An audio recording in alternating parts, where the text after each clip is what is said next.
What's going on, guys? It's Greg here, aka NYPrepper. It is Thursday, December 5th, 2024, and I have an emergency alert to share with you guys.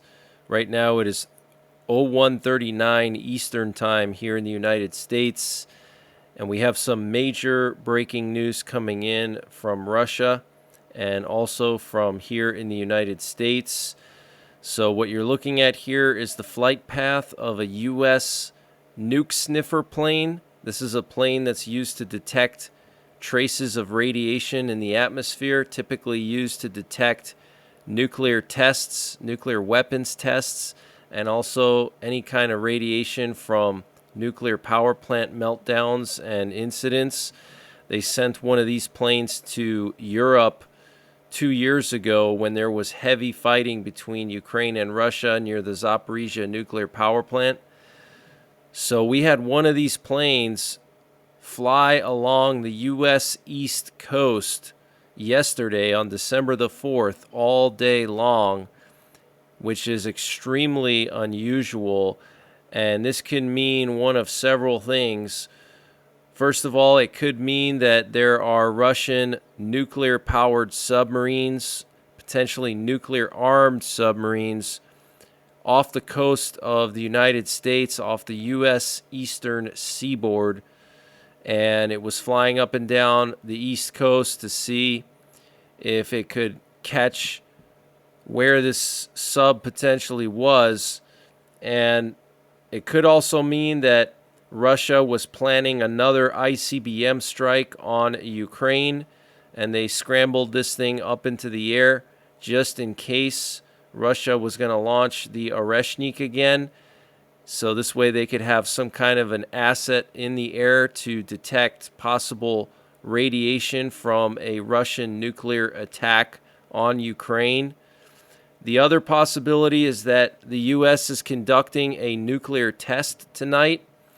Let me show you something very interesting. So right before the nuke sniffer landed, a B-52 nuclear bomber took off from Vegas with an RC-135 rivet joint reconnaissance plane and two E-3 Sentry AWACS planes from Vegas, and they went down to Baja California.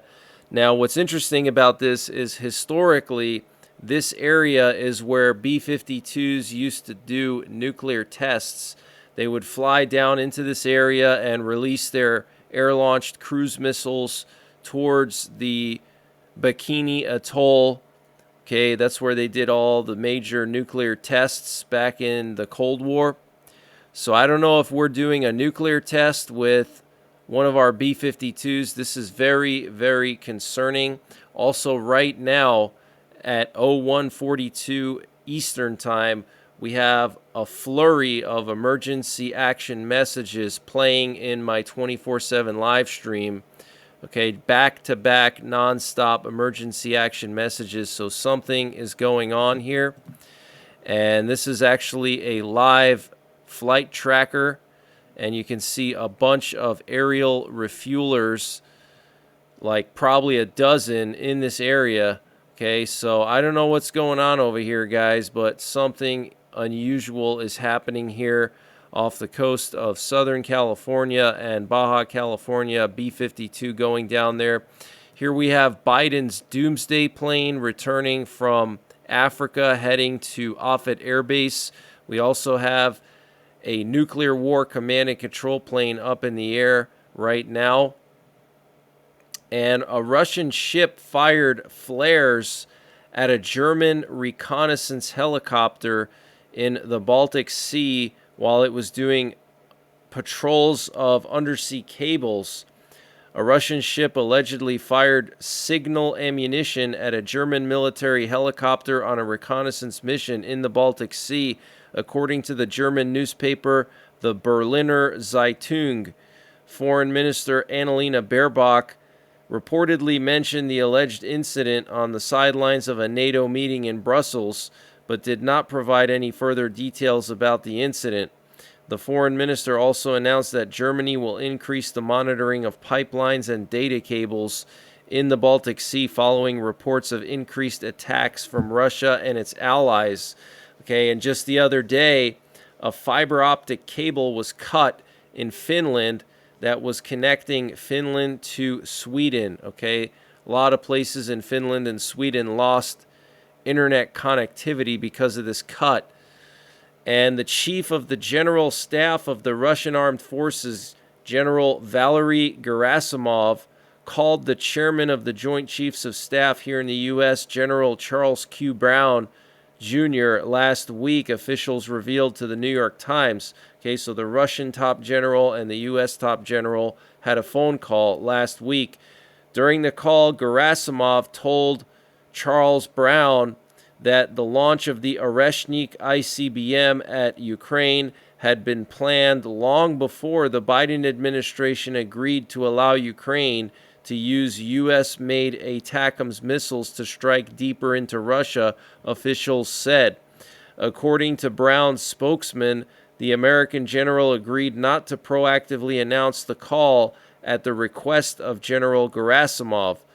The two military leaders also reportedly discussed a number of global and regional security issues, to include the ongoing conflict in Ukraine. So this is actually good news, okay?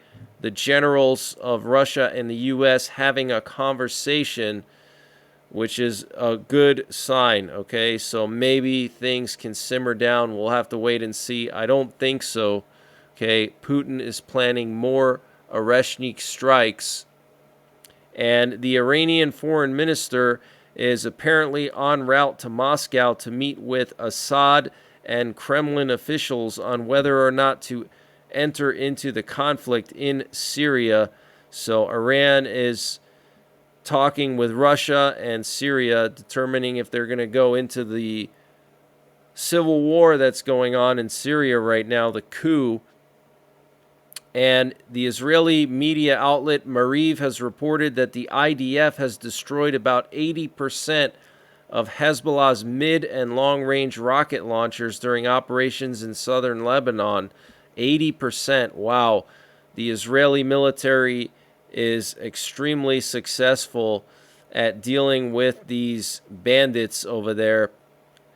And South Korea and the U.S. have put off key nuclear deterrence talks and a related exercise originally set to take place in Washington this week. The Pentagon announced after the short-lived martial law in South Korea, so this is pretty interesting. And Swedish Prime Minister Ulf Kristersson's scheduled visit to South Korea on Thursday has been postponed, according to the Korean Times, citing diplomatic sources. And Taiwan will receive a first batch of U.S.-made M1 Abrams tanks by the end of this month. Taiwan purchased 108 of the tanks from the U.S. for $1.24 billion. The first batch of 38 will arrive this year, 42 next year, and the final 28 in 2026. The new tanks will be deployed in northern Taiwan to strengthen defenses around the nation's political and economic centers and shoreline defense. Okay, so the U.S. is quickly arming Taiwan with tanks. I want to remind you guys something. Poland ordered over 250 M1 Abrams tanks like 5 years ago, and they still have not received all of them. They're still waiting to get most of them, actually, okay? 5 years ago, guys, okay? And when Taiwan orders M1 Abrams, they get them within months or within a year or two, okay? So clearly the U.S. is concerned, and they're prioritizing Taiwan over Poland.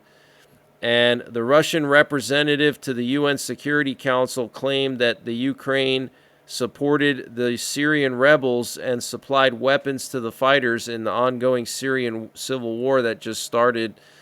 And Washington's representative to the UN Security Council said that the pro-Assad forces, with the support of Russia, have launched attacks on hospitals and schools in Idlib and Aleppo. Wow.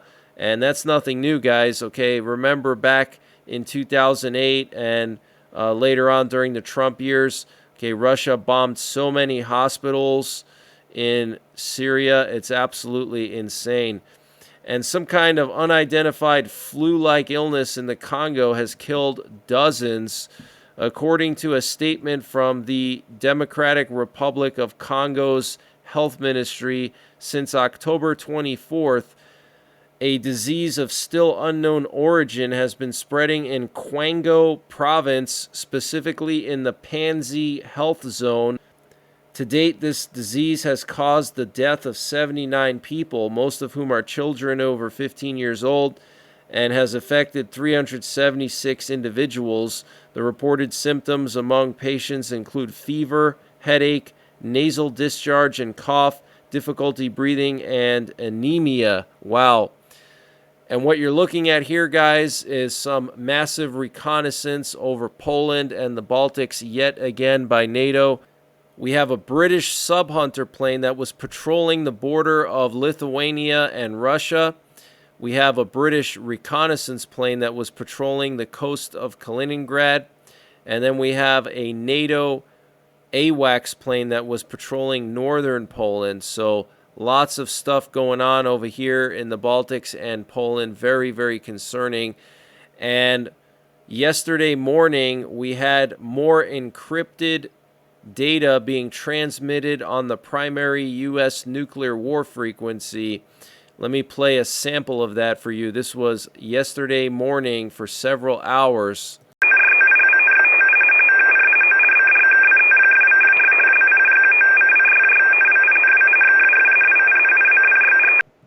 And we've heard a lot of this encrypted data over the last several days. And also, what's very concerning is a lot of these nuclear attack options have been broadcasted very late at night and early into the morning here in the U.S., which means that these nuclear attack options are going out to the European theater for nuclear forces in Europe, okay?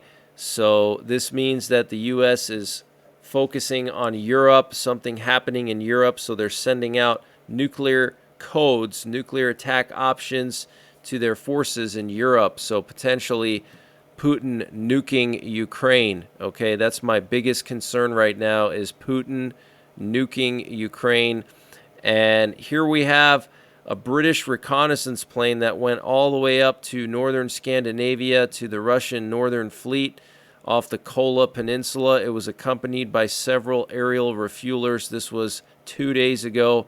Very, very interesting mission, trying to keep an eye on the Russian Northern Fleet to see how many of their nuclear-armed subs are in port and how many are out at sea. And that will tell us what kind of force posture Russia is in. And here we have a U.S. missile detecting and tracking plane that was active east of Taiwan in the Philippine Sea. Very interesting. Maybe China or North Korea was doing a missile test, or maybe the U.S. was doing a missile test. And we had 2 suspicious earthquakes in Iran tonight. We had a 5.8 and then a 5.0 aftershock in western Iran. So I'm going to dig more into this and see if this was potentially another Iranian nuclear test. Okay, they've been detonating a lot of nuclear weapons in Iran lately, and I've showed you guys the evidence of that. I was probably the first person to connect the dots about these suspicious earthquakes in the middle of Iran, right next to known missile testing sites. Okay, and the seismographs are identical to the North Korean nuclear test seismographs from 2016. Okay, so very, very concerning. Here's the 5.8, and then here's the 5.0. But that's the latest breaking news that I have. I will be back later on with more breaking news. So make sure you're subscribed, and make sure you follow me on Telegram and Twitter. The links to my Telegram and Twitter are in the description below this video. Also, follow my 24/7 live stream so you can hear these nuclear attack options being broadcasted live, and also to share information with people in the live stream. So until the next time, take care, God bless, and don't forget the 3 Ps. Prepare, practice, and persevere.